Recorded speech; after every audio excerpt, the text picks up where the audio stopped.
구약 성경 2쪽입니다.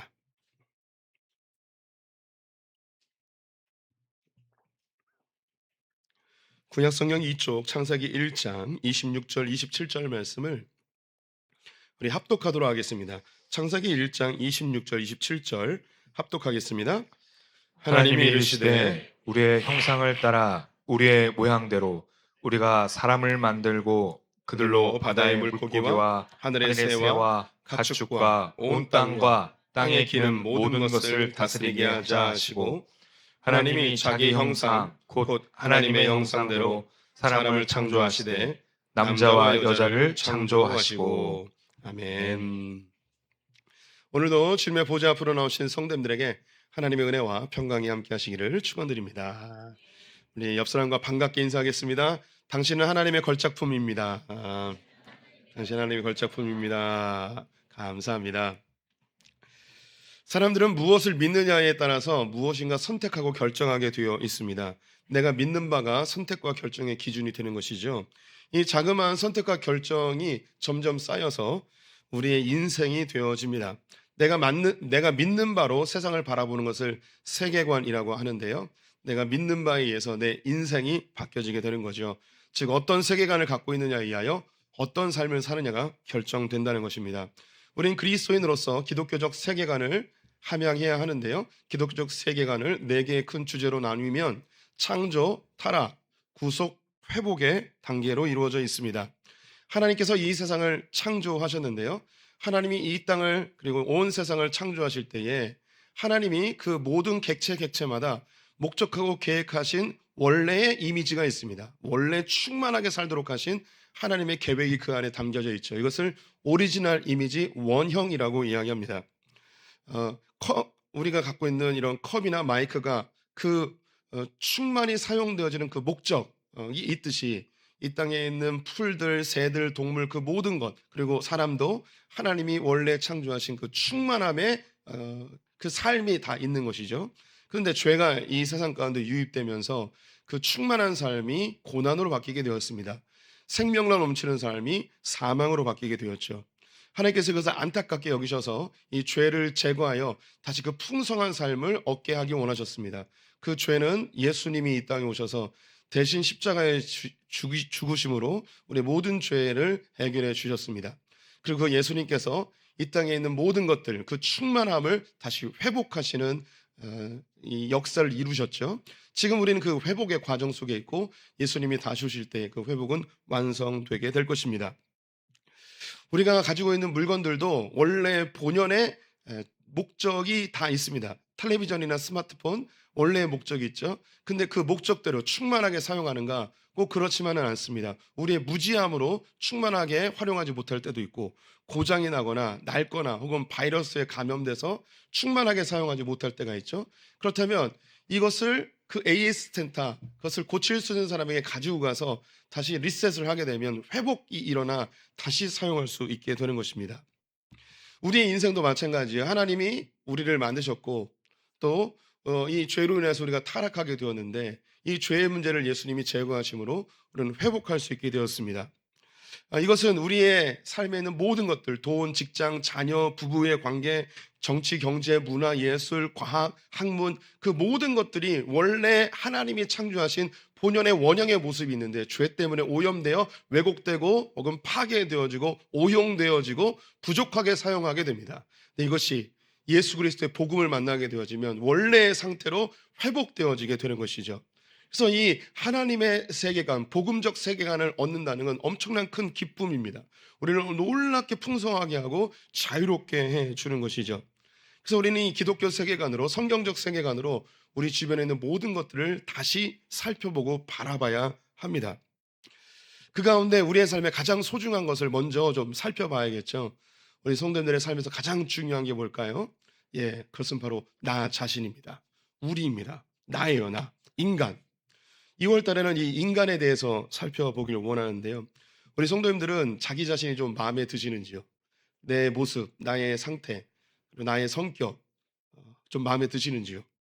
무 자르듯이 딱 자를 수는 없지만 통계적으로 보게 되면 자기 자신에 대해서 만족해하며 살아가는 사람들이 한 40% 정도 된다고 하고요. 자기 자신에 대해서 불만족스럽게 살아가는 사람은 60% 정도 된다고 합니다. 저는 불만족스러운 편에 속합니다. 그런데 만족하든 만족하지 않든 관계없이 공통적인 것은 모든 사람은 다 자기를 너무너무 소중하게 생각한다는 거예요. 자기를 너무너무 사랑하는 거죠. 어떤 사람은 내가 싫어요. 난 내 삶이 너무 저주스러워요. 나는 괜히 태어났어요. 뭐 이런 말을 하는 사람들이 있습니다. 근데 이것은 정말 자기를 혐오하거나 자기를 미워하는 것이 아니고 자기를 너무너무 사랑하는데 나의 현실의 모습이 내가 꿈꾸는 것과 달라서 나타나는 반작용이라고 하겠습니다. 내가 꿈꾸는 이상과 나의 현실이 너무 갭이 커요. 이걸 언제 극복할 수 있을지, 금수저로 태어났으면 이 간격을 쉽게 극복할 수 있을 것 같고, 부모님이 좀 재정적으로 도와주고 내가 머리가 똑똑하고 좋은 대학을 나왔으면 이 갭을 뛰어넘을 수 있을 텐데 그게 안 되니까 너무 고통스러워서 나는 괜히 태어나서라는 생각을 하는 거죠. 이 모습은 내가 그곳에 가고 싶어하는, 나를 영화롭게 하고 나를 편안하게 내가 인정받는 그런 삶을 살고 싶어하는, 나를 좋아하는, 나를 인정하고 싶은, 나를 사랑하는 마음이 그 밑바탕에 깔려 있습니다. 또는 열심히 노력하고 애를 썼는데 내가 원하는 결과가 나오지 않았을 때 실패하는 것이죠.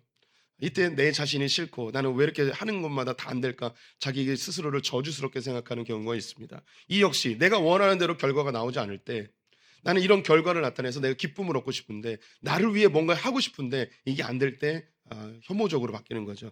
이 역시 자기를 사랑하고 자기를 소중하게 여기는 마음이 밑바탕에 깔려 있습니다. 또 다른 사람과 비교해서 나는 뒤처져 있는 것 같고 부족하다고 느낄 때 자기 자신을 미워하게 되죠. 이 역시 다른 사람보다 더 앞서가고 싶어하는, 나를 좋아하는, 나를 사랑하는, 나를 소중히 여기는 그 마음, 뒤처지고 싶지 않은 마음, 그래서 나는 내가 싫어라고 이야기하는 겁니다. 결국 이 세상에 있는 모든 사람은 다 자기를 좋아합니다. 자기를 소중하게 여기고 나는 괜찮은 사람이라고 생각하는 사람들, 우리 가운데도 있으실 텐데 다 자기를 좋아해요. 자기를 부정적으로 생각하든 긍정적으로 생각하든 다 자기에게 너무너무 관심이 많습니다. 우리는 나는 누구인가? 끊임없는 질문을 하죠. 지금도 뭐 인생을 황혼기에 들어서신 분들도 가끔은 위기의 상황이 되면 나는 왜 사는가? 나는 어디 와서 어디로 가는가? 나는 왜 태어났는가? 이런 고민을 합니다. 젊은 사람일수록 더 심하죠. 미래가 불확실하기 때문입니다. 제 인생을 돌아보면 고등학교 졸업하면서 대학교 1학년 때까지가 제 인생에서 가장 어둡고 가장 내가 누구인가에 대해서 고민했던 시절이었던 것 같습니다. 그때에 이제 대학교 1학년 1학기를 마치고 정신병원 앞에 찾아간 적이 있었어요. 그때는 정신병원이 뭐 하는지 정확히 모르고 내가 누군지, 나는 왜 태어났고 나는 어디서 와서 어디로 가는지 이 부분에 대한 너무 고민이 많아서 정신과에 가면은 거기 선생님이 내가 누군지 알려줄 것 같은 거였어요. 그런데 지금 나이가 들어 보니까 정신의학과는 내가 누군지 찾아주는 곳이 아니고 질병을 치료해주는 약 주는 곳이더라고요.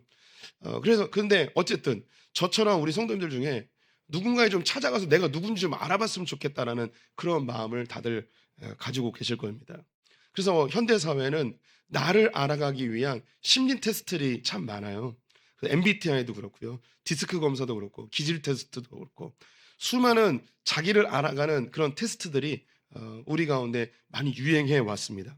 그 모든 것들은 나에 대한 궁금증, 내가 누군지 너무 알고 싶은 거죠. 그래서 사람들은 자기 자신을 발견할 때 가장 행복하고 기쁘다는 것을 깨달은 이후에 너답게 살아라, 내 자신을 찾아라, 진짜 너를 발견해라, 뭐 이런 이야기들을 그런 조언처럼 합니다. 뭐 책도 있고 그런 뭐 여행 상품도 흔히 또 이러한 이야기도 하죠. 나를 찾아 떠나는 여행, 뭐 이런 이야기합니다. 나를 찾기 위해 여행을 떠나는 거예요. 나의 삶의 현장에서 내가 정말 뭘 원하고 내가 어떤 사람인지 발견하지 못하니까 나를 찾아 떠나는 여행. 그래서 나를 찾아 떠나는 여행을 갔다가 아직도 못 돌아온 사람들이 여럿 있다고 이야기하더라고요. 나를 찾아 떠나는 여행을 갔다가 다시 돌아왔는데 나는 뭔가를 찾았어, 내가 정말 하고 싶은 건 이거야 라고 돌아와서 그걸 해보니까 또 아닌 거예요. 그래서 또 떠나고. 그래서 나를 찾아 떠나는 여행을 다니는 사람들은 어디에 정착하지 못하고 늘 부평초처럼 떠돌아다니는 그런 통계적인 이야기도 있습니다. 그 모든 것들이 내가 누구인지 궁금해서 찾아다니는 애씀이죠. 근데 이것은 요즘에만 일어나는 일은 아니고 인류 역사 속에서 태초부터 지금까지 사람들은 다 자기가 누군지 그렇게 궁금해하고 찾아왔습니다. 그리스 철학자들은요, 인간을 이성적 존재로 규정하였습니다. 육체는 썩어 없어질 것이고 우리의 이성을 더 발달시켜서 이데아의 세계로 가야 되는 그런 존재라고 이해했던 거예요. 왜냐하면 우리 육체로 할 수 있는 게 한계가 있고 고난이 있고 죽음이라는 그런 명확한 기준이 마련되어 있다 보니까 우리의 삶에 그런 고난과 불행을 뛰어넘을 수 있는 게 이성적인 이데아적인 것으로 규정한 것이죠. 지난주에도 이야기했던 쇼펜하우어라는 이 염세주의자는요, 인간을 어떤 존재라고 평가했냐면 엄마와 아빠의 성욕의 결과물이라고 이야기했어요. 인생을 너무나 비참하게 본 거죠. 우리가 어떤 목적과 의미를 가지고 이 땅에 태어난 게 아니고 부모님의 성욕 때문에 태어난 존재라고 우리 존재 자체를 너무나 평가절하해버린 그런 이야기도 있습니다. 자기 자신을 찾다 결국 그건 명확하잖아요. 엄마 아빠의 성적인 것으로 우리가 태어난 거 분명히 맞잖아요. 그래서 그것으로 아예 규정을 해버린 거죠. 진화론자들은 우연의 산물 혹은 원숭이의 후손들이라고 이야기합니다. 현대의 신무신론자들이라고 있는데 유발 하랄이나 리차드 돈킨슨 같은 경우에는 우리가 무언가 원하고 내가 의지를 가지고 하려고 하는데 내 인생이 마음대로 안 되잖아요. 그래서 그들은 어떻게 이것을 인간을 규정했냐면 인간은 자기 의지나 자기가 원하는 삶을 사는 게 아니라 우리 안에 있는 유전자에 의해서 우리의 삶이 결정지어진다고 이야기를 하는 거예요. 유전자의 결정체가 인간이라고 이야기하는 거죠. 다 나름대로 인생이 무엇인지 고민하며 삶이 무엇인지 나는 누구인지에 대한 고민을 끊임없이 하고 있습니다. 이렇게 인간이 누군지 나는 누군지 찾는 것, 이것이 우리 개인의 행복과 기쁨과 직결되기 때문입니다. 답을 알 수 없는 답답한 상태에서 살아가는 거 너무 힘들잖아요. 그래서 내가 누군지 인간이 무엇인지 이 답을 좀 알고 싶어하는 게 인간의 본성인 것 같습니다. 그래서 그리스 철학자 소크라테스는 내 자신을 알라라고 이야기했습니다. 여기서 내 자신을 알라라는 것은 우리가 가지고 있는 이 이성으로 객관적으로 자기를 좀 바라보라는 거죠. 아는 것과 모르는 것, 옳은 것과 틀린 것을 명확하게 구분할 수 있는 그런 객관적 인간이 되라는 말입니다. 자기 자신이 누구인지 깊이 고민하며 깊은 수행을 했던 기독교적 진리에 가장 근접한 한 분을 꼽는다면 그것은 석가모니입니다. 석가모니는 오랜 세월 동안 수행을 하며 자기 자신이 누구인지 인간이 무엇인지 끊임없이 고민했어요. 그래서 그가 결국 깨달은 게 있는 이게 불교의 핵심 진리 중에 핵심 가치 중에 하나예요. 그가 했던 이야기 읽어드리겠습니다. 고정되고 변하지 않는 참된 나는 존재하지 않는다. 자기를 찾으려고 무척 애를 썼는데 결국 마지막에 깨달은 게 뭐냐면 고정되고 변하지 않는 참된 나, 진아는 존재하지 않는다는 거예요. 그래서 불교에서는 무엇을 중요하게 여기냐면 무아를 중요시합니다. 우리 무아지경이라는 게 있잖아요. 내가 없어지는 거. 우리는 우리 마음속에 내가 누구인지, 내가 뭘 원하고, 내가 뭘 갖고 싶고, 뭘 하고 싶어, 이런 것이 나라고 생각을 하거든요. 근데 불교에서는 이 모든 것들이 나를 고통스럽게 하는 거기 때문에 나를 비워내야 된다고 하는 거예요. 그래서 진짜 나를 내가 뭘 하고 싶고 뭘 원하고 무엇인가 능력이 있고 이게 나라고 생각했는데 결국은 이것을 나를 더 고통스럽게 하는 번뇌하게 하는 것들이기 때문에 이걸 비워내야 된다는 거죠. 그래서 나 자신을 없애버려야 되는 것, 해탈의 지경에 이르는 것이 참된 나라고 이야기하는 거예요. 이 부처는요 정직했어요. 평생 내가 누구인지 찾았는데 결국 찾은 게 뭐냐면 찾을 수 없다는 거예요. 내가 나라고 생각했는데 그건 진짜 내가 아니라는 거죠. 진짜 내가 아니라면 나라는 게 없는 거구나. 나를 없애고 비워야겠구나 라고 정직하게 고백했습니다. 우리가 타 종교에 대해서 비난하거나 혹은 정죄하지 말아야 될 것이 그들도 깊은 나름대로의 철학과 고민 속에서 어떤 진리를 찾아내요. 그래서 기독교 성경적 진리와 타 종교의 진리에 교집합이 있거든요. 이것은 우리가 좀 존중해주고 인정해줄 필요가 있습니다. 불교에서 특히 석가모니가 참된 나를 없애는 것이 아무리 노력해도 참된 나를 찾을 수 없다. 이렇게 고백한 것 너무나 정직한 고백이고 맞는 말입니다. 세상 사람들은 어떻게든 자기 자신을 찾고 싶어요.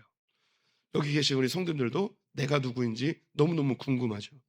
그런데 수많은 사람들이 무엇인가 주장했지만 이 세상에서 그리고 내 안에서 내가 누구인지 찾는 것은 불가능합니다. 아마 이 세상이 멸망할 때까지 사람들은 내가 누구인지 찾다가 인생을 허비하게 될 거예요. 내가 누구인지 답답한 상태로 살아가는 것 우리가 기쁘지 않고 행복하지 않습니다. 하나님이 이것을 너무너무 안타까워 여기셔서 우리에게 직접 찾아오셔서 우리에게 내가 누구인지 주님이 알려주십니다. 우리 1장 27절 말씀 같이 읽어보겠습니다. 하나님이 자기 형상 곧 하나님의 형상대로 사람을 창조하시되 남자와 여자를 창조하시고. 성경은 인간이 누구인지 명확하게 아주 단순하게 심플하게 이야기합니다. 사람은 하나님의 형상으로 지음받은 하나님의 걸작품입니다. 하나님의 피조물입니다. 하나님 인간을 창조하시고 심히 좋았다고 이야기하십니다. 하나님 이 세상 모든 것과도 저와 우리 성도들을 절대 바꾸지 않는다고 이야기합니다. 이 세상 사람들이 내가 누구인지 인간이 누구인지 그토록 찾고 찾았지만 그 답을 찾을 수 없었어요. 하지만 성경은 아주 명확하게 이야기합니다. 인간은 하나님의 형상대로 지음받은 하나님의 피조물 걸작품이다. 이건 선포입니다. 이건 우리 성도님들을 설득하거나 이해시키려는 것이 아닙니다. 이것은 소식입니다. 내가 너희를 만들었어. 그 다음엔 우리가 믿고 안 믿고의 문제입니다. 이 소식을, 하나님의 이 위대한 복음의 기쁜 소식을 우리가 믿느냐 믿지 않느냐에서 우리의 인생은 달라지는 거죠. 우리는 내가 누구인지 무엇인가 결정하고 살아야 돼요. 답 없이 살면 우리는 떠다니는 부평초와 같이 우리는 의미 없이 답 없는 인생을 살아가게 되어 있습니다. 그래서 어떤 사람들은 불교처럼 자기를 비워내려 이야기하고, 어떤 사람들은 유전자라 이야기하고, 원숭이의 자손이라 이야기하고, 무엇인가 애매하니까 뭐라도 좀 붙들려고 애를 쓰고 있죠.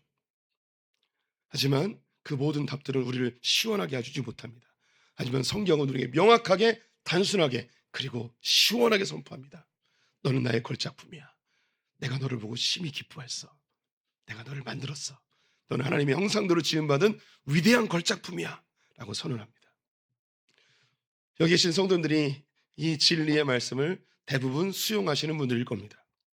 하지만 우리 가운데 아직 이것이 수용되지 않는 분들도 계실 거예요. 교회 밖에는 거의 대부분 이것을 받아들이려 하지 않죠. 하지만 이 시간에 우리 성도님들에게 우리가 하나님의 형상이라는 이 진리의 말씀이 우리에게 어떤 유익이 있는지, 이것을 수용하였을 때 우리에게 어떤 유익이 있는지 다시 한번 확인하고, 또 아직 받아들이지 못하신 분은 좀 곰곰이 생각하는 시간이 되었으면 좋겠습니다. 먼저 우리가 하나님의 형상대로 지음받았다는 이 선포를 받아들였을 때에 첫 번째, 인간의 가치가 달라집니다. 인간의 가치가 존중받아야 된다는 것을 인권이라고 이야기합니다. 오늘날은 인권이 매우 강조되어지는 시대이죠. 이 인권을 강조하는 사람들이 대부분 인본주의자들입니다. 모든 인간은 존중받아야 된다는 것이죠. 이 인본주의자들에게 왜 사람이 존중받아야 되는가, 그 이유는 무엇입니까? 라고 묻는다면 속 시원하게 대답할 수 있는 사람은 거의 없습니다. 인본주의자들에게 모든 인간은 존중받아야 됩니다. 그럼 왜 존중받아야 됩니까? 그들이 궁색해가 대답하는 것이 사람이니까요, 인간이니까요, 인간은 다 원래 소중하잖아요. 이렇게 무한 반복하게 됩니다. 여기서 조금 더 깊이 들어가는 인본주의자들 중에는 사람은 다른 피조물보다 이성적 존재이기 때문에 존중받아야 됩니다라고 이야기합니다. 네, 우리는 생각하고 또 문화를 발전시키고 우리 개선해 나가는 그런 이성적 존재입니다. 다른 피조물과는 그 상황이 완전히 다른 뛰어난 존재이죠. 그런데 생각해 봅시다. 이성적 사고를 할 수 없는 사람들도 있습니다. 어린아이들 이성적 사고를 할 수 없습니다. 혹은 금치산자라고 이야기하는 정신지체 장애인들은 이성적 사고를 할 수 없죠. 그러면 그런 이성적 사고를 하지 못하는 그들은 존중받지 말아야 하는 것일까요? 실제로 그렇게 인본주의자들 중에는 이성적 사고를 하지 못하는 그들 인간 취급하지 않고 실제로 그런 사람을 없애버리는 그런 문화까지도 만듭니다. 생명을 경시하죠. 자기가 원치 않는 아기를 낙태하기도 하고 장애인들을 이 사회에서 없애버려야 된다고 이야기하는 사람들도 실제로 역사 속에서 존재했었습니다. 또 인본주의자들 중에는 인간이 만물의 영장이기 때문에 존중받아야 된다고 이야기합니다. 인간은 도구를 사용하고 또 다른 동물들보다 그 육체도 크고 힘이 있기 때문에 존중받아야 된다고 이야기하는 것이죠. 하지만 능력이 없는 자들은 존중받지 못해야 되는 것일까요? 나이 많아 생산적 능력이 없는 자들은 존중받으면 안 되는 걸까요? 어린아이들은 존중받으면 안 되는 걸까요? 장애를 가진 사람은 어떻게 해야 될까요? 네, 이런 부분에 대해서 많은 충돌이 일어납니다. 인권을 강조하는 인본주의자들은 한 부분의 인권을 강조하다 보니 다른 곳과 계속 충돌하게 돼요. 한쪽을 강조하면 다른 곳에 피해가 가게 되어지는 거죠. 아직도 한국 사회는 특히 기독교 안에서는 동성애에 대한 논쟁이 계속 이어지고 있습니다. 지금 국회에 지금까지 있어왔던 것 중에 가장 강력한 포괄적 차별금지법이 상정되어 있습니다. 이것은 사회적 소수자인 이 동성애자들이 그들이 마음껏 사랑할 수 있게끔 그들의 권리를, 자유를 보장해 주자는 거예요. 네, 기독교는 그들의 자유와 권리에 대해서 한 번도 욕한 적이 없습니다. 문제는 뭐냐? 동성애가 잘못됐다고 이야기하는 이 권리마저도 없애버리려고 하는 거죠. 동성애자들의 권리는 인정해 주면서 동성애는 옳지 않은 겁니다라고 말하는 권리는 파괴해버리는 인본주의자들. 노동자의 권리를 존중하자, 높여주자 하면서 사용자의 권리는 파괴해버리는 자들. 학생의 인권을 높여주자 이야기하면서 교사의 권리는 무참하게 짓밟아버리는 이 논리들. 이 인본주의자들이 갖고 있는 이 인권이라는 것은 매우 빈약하고 매우 충돌적인 것을 발견하게 됩니다. 그렇다면 이 인권은, 즉 사람은 왜 존중받으며 살아야 될까요? 성경은 매우 중요한 것을 선포하고 있습니다. 모든 인간은 하나님의 형상대로 지음받았기 때문에 마땅히 존중받아야 합니다. 인간의 가치가 완전히 달라지는 거죠. 남자든 여자이든 다 하나님의 형상대로 지음받은 가치 있는 존재입니다. 어린이든 늙은이든 모두가 다 하나님의 형상대로 지음받은 존귀한 자들인 것이죠. 그래서 기독교가 시작되어진 1세기의 초대교회 때부터 이 사람이 얼마나 존귀한지 성경 말씀을 기반으로 한 이 인권이 펴져나가게 되었습니다. 남자와 여자가 평등하게 함께 예배를 드리고, 주인과 종이 함께 예배드리고, 로마인들과 그 이방 사람들이 함께 예배를 드리고, 자유인들과 노예들이 함께 예배드리는 그런 놀라운 인권이 서로 존중되어지는 사회가 되어졌죠. 이것이 종교개혁 이후에 전 세계적으로 사람의 자유와 인권을 존중하는 문화가 전 세계적으로 서구를 중심으로 확장되어져 나가 우리도 그 인권을 우리가 맛보고 있습니다. 기독교가 들어가는 곳에 남녀 평등이 이루어집니다. 어린이가 보호받습니다. 여성이 존중받습니다. 노약자들이 공경을 받고 힘이 없는 장애인들과 고아와 과부들이 보호받는 사회가 되어져 가는 것이죠. 왜 기독교가 들어가는 곳에 이런 변화들이 일어날까요? 그것은 모든 인간이 하나님의 형상대로 지음받았다는 것을 선언하기 때문입니다. 심지어 죄인들에 대해서도 그들의 죄는 미워하되 사람은 미워하지 말라고 죄인들의 최소한의 인권을 보장해주는 운동도 기독교 안에서 계속해서 일어나고 있는 거죠. 사람이 하나님의 형상대로 지음받았다는 건 우리의 가치를 바꾸어 놓습니다. 두 번째, 우리가 하나님의 형상대로 지음받았다는 것은 우리 성도들 개개인의 정체성을 흔들리지 않게 해줍니다. 내가 누구인가에 대한 분명한 정체성은 우리의 삶의 중요한 행복과 기쁨의 요소가 됩니다. 대부분의 사람들은 자기가 누구인지, 즉 자기의 정체성, 다음 주에 더 깊이 이야기할 텐데, 다른 사람들이 나를 어떻게 보는가에 의해서 다른 사람들의 시선으로 나의 정체성이 결정되는 경우가 많이 있습니다. 대부분 자기가 하는 일로 그 사람이 불려지고 그 일이 자기의 정체성이 되죠. 저는 사람들이 목사라고 부르니까 저는 목사의 정체성을 갖고 있습니다. 어떤 사람은 경찰관 아저씨, 의사 선생님, 간호사 언니, 또 소방관 아저씨 하며 자기가 하고 있는 일로 자기의 정체성이 규정됩니다. 때로는 자기가 가지고 있는 소유물로 자기의 정체성이 결정되기도 합니다. 샤넬 씨, 프라다 씨, 에르메스 씨, 벤츠 씨, 소나타 씨, 티코 씨 이렇게 불려지기도 하죠. 때로는 관계로 자기의 정체성이 결정됩니다. 누구 엄마, 누구 남편, 누구 할머니, 누구 할아버지 관계성 속에서 자기가 결정되기도 하고, 또 누군가 친하느냐, 누군가 가깝게 지내느냐에서 그 사람의 정체성이 결정되기도 합니다. 하지만 이것은 매우 불안정합니다.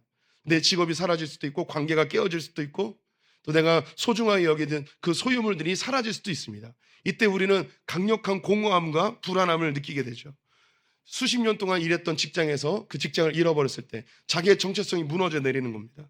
사랑했던 사람을 잃어버리거나 헤어졌을 때 자기의 정체성이 사라져 버리는 거죠. 자기가 수많은 소유물들이 있었는데 하루아침에 물거품이 되어지면 자기 정체성이 사라져 버리는 겁니다.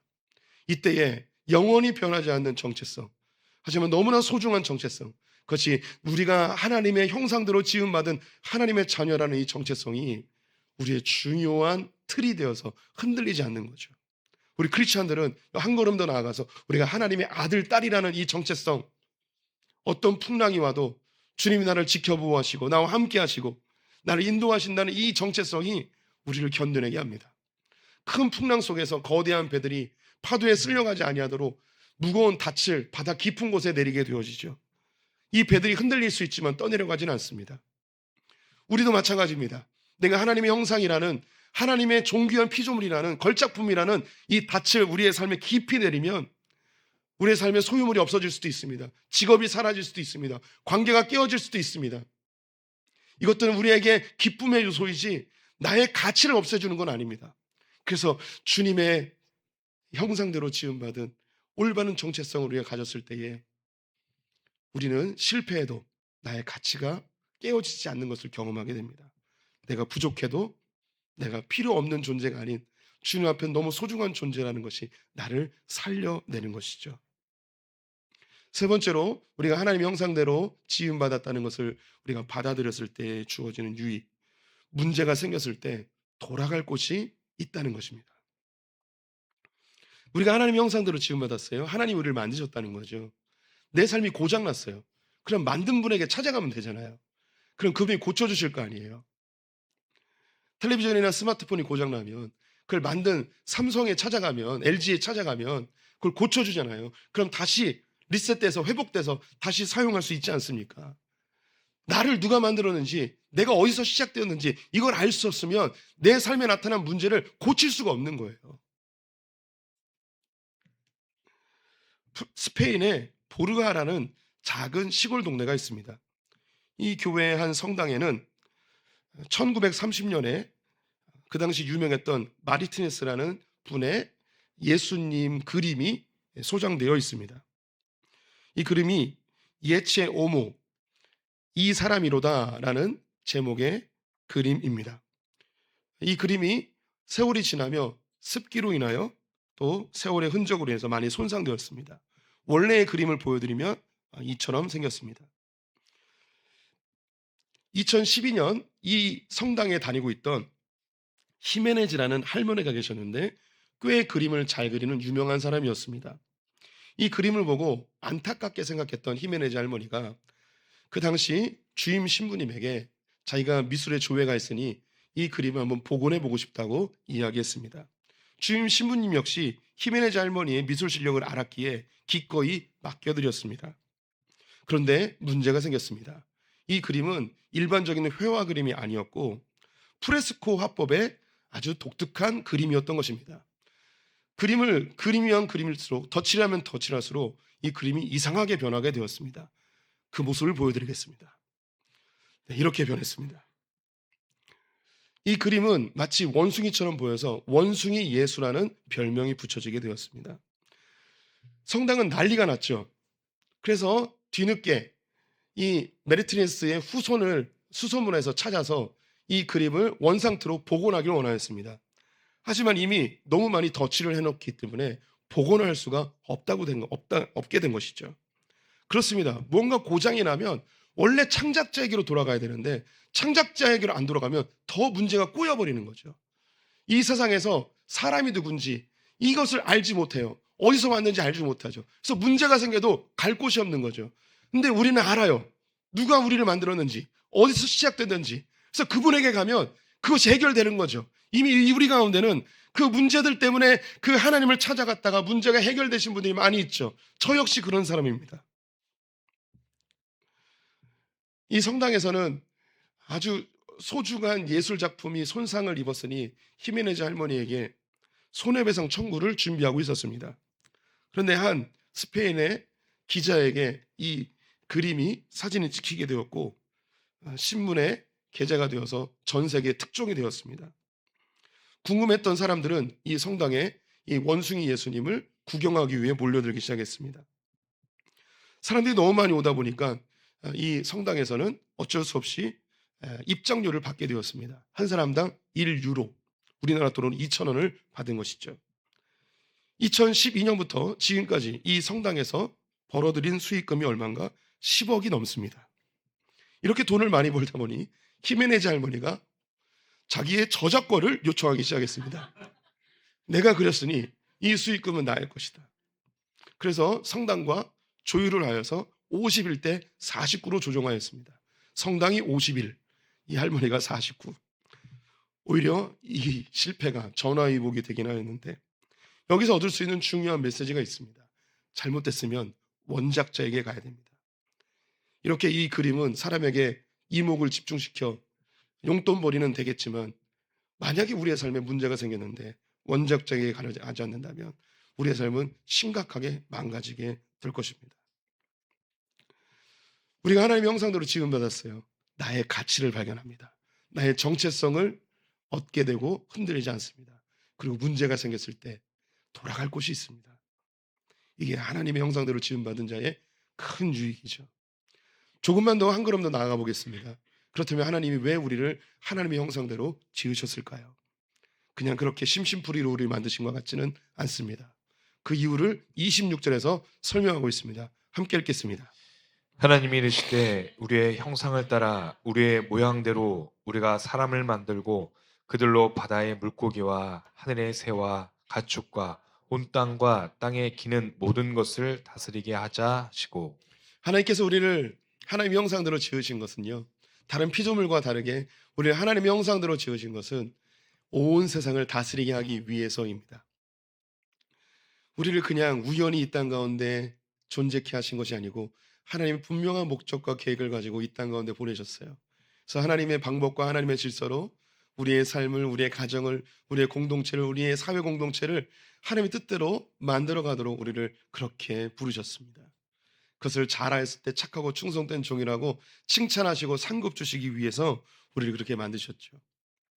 얼마 전에 한 성도님과 신방 중에 이 형상과 모양에 대한 이야기를 하셨어요. 그래서 우리 성도님들도 궁금해하실 것 같아서 조금 더 설명을 해드리도록 하겠습니다. 하나님께서 우리를 하나님의 형상대로 지으셨어요. 이 형상이라는 것은요, 대표성, 대리자라는 의미입니다. 우리 이방 종교들도요, 그들이 믿고 있는 신이 있죠. 근데 그 신은 영적인 존재라서 우리 눈에 보이지 않아요. 그래서 그 신을 형상으로 만들죠. 우리는 보통 우상이라고 합니다. 그리고 이 형상을 향해서 절을 하죠. 이 형상은 그 신은 아니에요. 하지만 그 신을 대표하는, 대리하는 존재입니다. 하나님께서 우리를 만드셨는데 하나님의 형상대로 만들었어요. 하나님을 대표해서, 하나님은 보이지 않는데 이 땅 가운데 하나님을 보이게끔 우리가 하나님의 대리자로 이 땅 가운데 만들어지게 되었습니다. 그래서 하나님을 대신해서 이 세상을 통치하고 다스리는 자가 우리 인간이 된 것이죠. 하나님이 만들었기 때문에, 형상이기 때문에 우리는 피조물이라는 명확한 정체성이 또한 있습니다. 이 모양은 실체는 아닌 거예요. 하지만 이 모양 자체만으로도 엄청난 능력이 있습니다. 또 모양은 하나님이 가지고 있는 그 능력은 다 같지 않아요. 하지만 거기에 그림자는 있어요. 우리 성도님들이 자녀들이 있다면 자녀들이 스케치북에 엄마 아빠를 그리죠. 엄마 아빠를 모양대로 그립니다. 근데 이 모양은 실체는 아니에요. 엄마는 따로 있죠, 엄마 아빠는. 그런데 이 엄마 그림을 보고서 이건 엄마 아빠라고 합니다. 종종 강아지나 고양이에게 호랑이나 사자의 모형이나 그림만 보여줘도 이 강아지하고 고양이들이 깜짝 놀라는 것을 보게 됩니다. 그냥 그림만 봐도 놀라는 거죠. 이 그림은, 그 모형은 능력이 없어요. 사자나 호랑이의 능력이 없음에도 불구하고 이 고양이나 이 개들이 깜짝깜짝 놀랍니다. 하나님이 우리를 하나님의 모양대로 만드셨어요. 하나님의 모양과 똑같이 만들었어요. 그런데 우리에게는 하나님의 능력이 없어요. 근데 이 세상에 있는 모든 피조물은 우리를 볼 때 누굴 보듯 하냐면 하나님을 보듯 하는 거예요. 그래서 이 세상에 있는 모든 피조물은 마치 고양이와 개가 사자나 호랑이의 그림을 보고도 깜짝 놀라서 도망가는 것처럼 이 세상에 있는 모든 피조물들이 사람을 보면 도망가게 되어 있어요. 복종하게 되어 있어요. 왜냐하면 우리가 하나님의 모양으로 피조되었기 때문이죠. 죄로 인하여서 가끔 미친 동물들이 사람을 공격하기도 하지만 원래 하나님이 계획한 것은 모든 피조물들이 하나님의 모양대로 지음받은 우리 인간에게 다 복종하게끔 되어 있어요. 하나님께서 이 세상을 그렇게 인간에게 복종시키시고 우리가 이 세상을 잘 다스리고 통치하기를 원하시는, 우리는 분명한 목적과 계획을 가지고 태어난 존재입니다. 우리 성도님들은 하나님의 걸작품입니다. 이 세상 그 어떤 것과도 바꿀 수 없는 놀라운 하나님의 창조물이에요. 성도님들, 자기의 가치를 제대로 깨달으시고 이 세상에서 나에 대해서 이야기하는 것에 너무 주눅들지 마시고 하나님이 나에게 뭐라고 말씀하시는지 귀 기울이시고 삶에 문제가 생기면 나를 만드신 그 창조주에게로 돌아가서 우리의 삶이 회복되는 걸 경험하셨으면 좋겠어요. 내가 하고 있는 일이 세상에서 별로 별 볼 일 없는 일 같지만, 내가 하고 있는 아주 자그마한 일일지라도 하나님의 방법과 하나님의 질서로 그 일을 해나간다면 하나님께서 우리에게 착하고 충성된 종이라고 칭찬하시는 그런 목적을 가지고 우리가 이 세상 가운데 지음을 받았습니다. 우리 성도님들이 얼마나 소중한 존재인지, 우리가 하나님의 형상대로 지음받은 이 복된 소식이 우리를 얼마나 기쁘게 하는지요. 저는 그 길을 걷고 싶습니다. 우리 성도님들도 그 길을 함께 걷기를 초대합니다. 우리 함께 찬양 한 장 하겠습니다.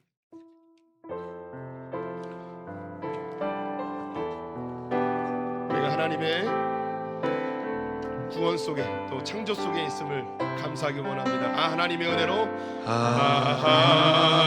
하나님의 은혜로 있을 데 없는 자, 왜 구속하여 주는지 난 알 수 없도다. 왜 내게 굳센 믿음과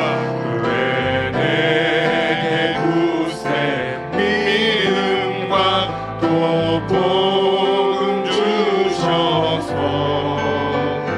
내 맘이 항상 편한지 난 알 수 없도다.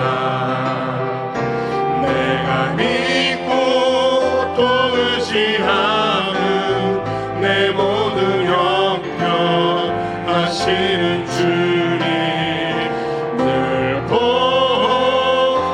주실 것을 나는 확실히 아네.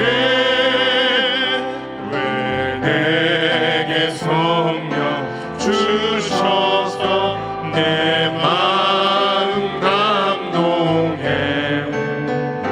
주 예수 믿게 하는지 난 알 수 없도다.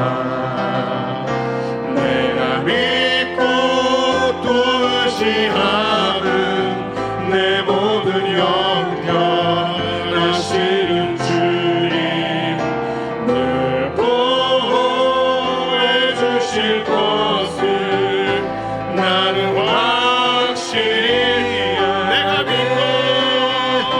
내가 믿고 또 의지하는 내 모든 형편하시는 주님 주실 것을 나는 확실히 아네. 지금은 우리 주 예수 그리스도의 은혜와 하나님 아버지의 무한하신 사랑과 성령의 교통하심이 내가 하나님의 형상대로 지음받은 존귀한 존재임을 마음속 깊이 받아들여 우리의 가치를 알고 올바른 정체성으로 흔들리지 아니하며 문제가 생길 때 하나님 안에서 회복을 경험하기 원하는 소풍의 모든 성도들 가운데 지금부터 영원토록 함께 있을지어다. 아멘.